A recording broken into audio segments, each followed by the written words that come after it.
Hrén? Hvað ertu í búin að taka?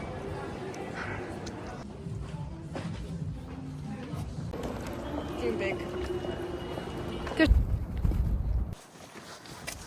Nokkuð svipað. Ég bara... Give it to me now. Líkt. Ertu að setja húfuna á? Komdu. Mér finnst jólatréð flottast.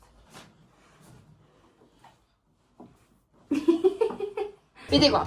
Hér er my theory. Maður þarf að vera með ADHD og ekki á lyfjum til þess að keyra vel í Reykjavík af því að maður verður svo aggressífur. Maður er bara svona I know what I want, I'm gonna do it. Og bara keyrir. En þegar ég er á lyfjum, þá er ég svona oh, I'm sorry. Ég er svona Hæ! Hæ. Ertu í jólaskapi? já.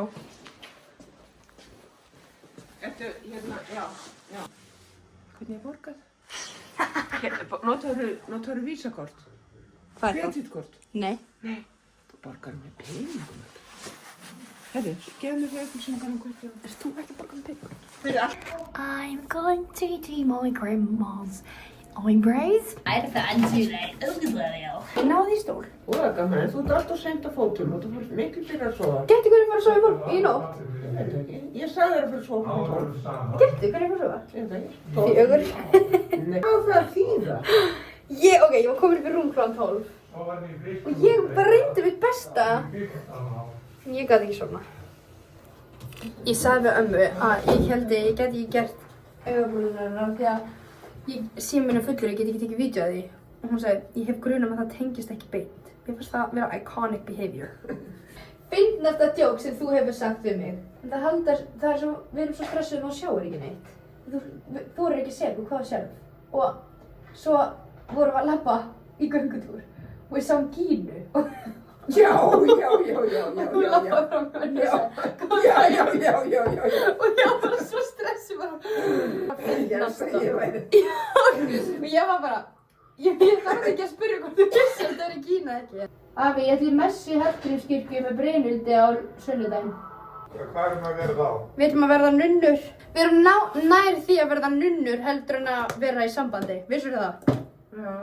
Já. Er þetta prest barnabarnið? Þessi Brynhildur? Já.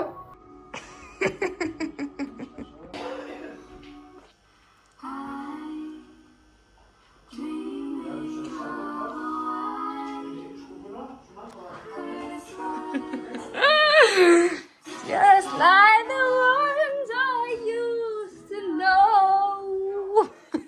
But some parts are beyond saving. We're carefully removing the compromised wood. Ég sofnaði hjá ömmu og afa og svo þegar ég vaknaði þá hélt ég hefði sofið yfir verkefni eða kynninguna mín á morgun. Það var ekki gaman.